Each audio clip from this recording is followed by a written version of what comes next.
Pour être rapide, avec le 3x3, des choses les plus importantes, c'est savoir tourner le cube vite. Si on veut gagner du temps, c'est normal de vouloir tourner le plus vite possible. Il n'y a pas que ça, il y a aussi le nombre de mouvements qu'on va faire pour résoudre le cube, il y a aussi le temps qu'on va mettre entre plusieurs séquences de mouvements. Et tourner vite, c'est une chose primordiale pour devenir bon dans le speedcubing.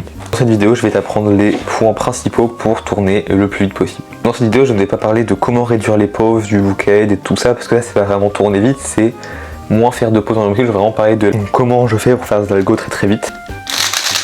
Donc la première chose, c'est d'avoir quand même un bon cube, enfin un cube en tout cas pas trop mauvais, parce que je peux vous garantir qu'avec ce cube là, vous pourrez pas tourner très vite. Alors que par contre avec un speed cube plus ou moins raisonnable, bah vous pourrez, hein. Donc il y a plein de vidéos qui donnent les dernières sorties du moment en termes de speed cube. Comme j'en ai pas beaucoup, je peux pas trop vous dire. Mais si tu veux me soutenir pour que j'achète plus de cubes, tu peux t'abonner à ma chaîne. Sûr, comme toute étape au Rubik's Cube, pour s'améliorer, il va falloir beaucoup s'entraîner. Et donc quand je vais vous dire, par exemple, donc là mon premier conseil, ça va être de mieux utiliser sa main gauche. Mais il faudra s'entraîner pour réussir à le faire. Mon premier conseil, comme je l'ai dit avant, ça va être de mieux utiliser sa main gauche, donc ça va être de pouvoir faire des mouvements de la main gauche. Alors ça peut être compliqué, mais si vous êtes capable de le faire, faut le faire. Moi je ne l'ai pas beaucoup fait, mais je sais que ça peut être bien vu que ça permet d'avoir deux fois. En fait ça permet de ne pas avoir besoin de faire une rotation pour faire des algorithmes. Par exemple ce cas-là, au lieu d'avoir à faire une rotation et à faire un algo pour résoudre ce cas-là, faire directement avec la main gauche, ça fait gagner donc du temps et ça fait tourner plus vite. Bon, c'est un petit peu compliqué vu que tous les finger tricks sont, donc tous les mouvements qu'on va faire avec nos doigts sont inversés, mais ça peut faire gagner beaucoup de temps si on est capable de le faire, surtout si vous êtes par exemple ambidextre ou si vous êtes gaucher mais que vous résolvez les cubes avec la main gauche, ce sera plus simple pour vous. Et puis même, c'est le même entraînement que la main droite. Il y a un très bon cubeur, Mati Hiroto Inaba.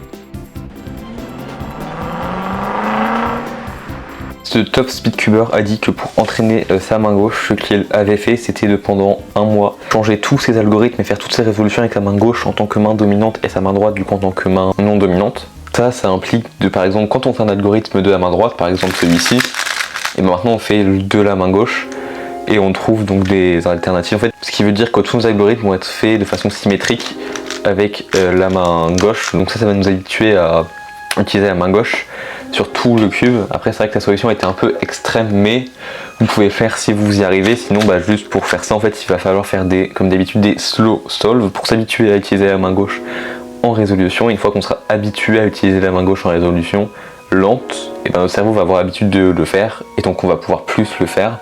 Mais comme en faisant des slow solve on se traîne quand même à avoir les bons finger tricks pour mieux tourner sa main gauche, ça va nous permettre de les avoir aussi en vraie résolution et donc de gagner du coup du temps et du TPS. Le plus important selon moi pour avoir un bon TPS, donc une bonne vitesse de tour, c'est d'avoir des bons finger tricks. Parce que si vous avez des mauvais finger tricks, vous pouvez pas aller vite. Votre vitesse de turn au Rubik's Cube dépend beaucoup de vos finger tricks, et vos finger tricks dépendent beaucoup des algos que vous utilisez pour résoudre un cas.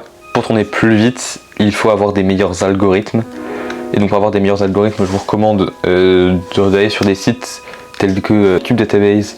Et donc là ça va vous proposer plusieurs algorithmes à la suite, 5-6, et donc après dans ces algorithmes vous pourrez regarder celui qui vous conviendra le mieux, celui avec les meilleurs finger tricks à faire, et donc vous pourrez faire ces algorithmes assez vite. Sur ce site il y a des algorithmes pour OLL et PLL, donc ça normalement ça va assez vite à masteriser, tourner assez vite pendant ces étapes vu que c'est juste des algorithmes qu'on va répéter beaucoup de fois.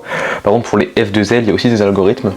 S'il y a des cas qui vous embêtent, vous pouvez aussi essayer de trouver vos solutions vous-même, parce que c'est pas si compliqué de trouver les solutions nous-mêmes pour certains algorithmes, et puis en plus ça va faciliter l'apprentissage de ces cas et des solutions. Mais il ne faut pas oublier que la vitesse de tour brute c'est pas la chose la plus importante dans le speedcubing. Il y a aussi l'efficacité, donc le nombre de mouvements qu'on va faire, et il y a aussi notre look ahead qui va permettre de réduire les pauses. Entre une personne qui fait 3 tours par seconde mais avec un très bon look ahead et une personne qui fait 5 tours par seconde mais qui fait des pauses de toutes les 2 secondes pour savoir ce qu'il doit faire, et bien la personne qui va aller plus vite c'est elle qui a un très bon look ahead en faisant 3 tours par seconde. Parce que imaginons les deux ont 60 mouvements à faire pour résoudre le cube, celui qui fait 5 tours par seconde, ok certes s'il fait aucune pause il va faire 12 secondes, mais comme il fait des pauses parce qu'il n'a pas un très bon look ahead, cette personne va faire des longues pauses. Imaginons à chaque étape il fait 2 secondes de pause. Cette étape dans le cube, c'est-à-dire qu'il prend 14 secondes de plus, donc il fait du 28 secondes, alors que quelqu'un qui fait aucune pause et qu'il n'y a que 3 TPS sur tout le cube et qu'il peut tourner à cette vitesse là maximum, avec 60 mouvements, le calcul est simple, ça fait qu'il fait du 20 secondes. Ça fait qu'il gagne 8 secondes par rapport à celui qui tourne très très vite. Il y a aussi l'efficacité, comme je l'ai dit, donc faire des solutions qui sont plus optimisées. Et donc avoir des solutions optimisées, ça va permettre de faire moins de mouvements, et faire moins de mouvements, ça va permettre de gagner du temps, c'est logique. Donc voilà, la vidéo est finie, je donnais mes petits conseils pour avoir un meilleur TPS. S'il y a d'autres problèmes que vous avez dans le speedcubing, vous pouvez poser la question en commentaire, je vous répondrai. Et si jamais il y a assez de contenu pour que j'en fasse une vidéo, je ferai une vidéo, et avec beaucoup de contenu, au moins je pourrai répondre à cette question. Sur ce, abonnez-vous pour pas rater des vidéos qui vont vous aider à progresser dans le speedcubing. Sur ce, bonne journée, au revoir, cubez bien.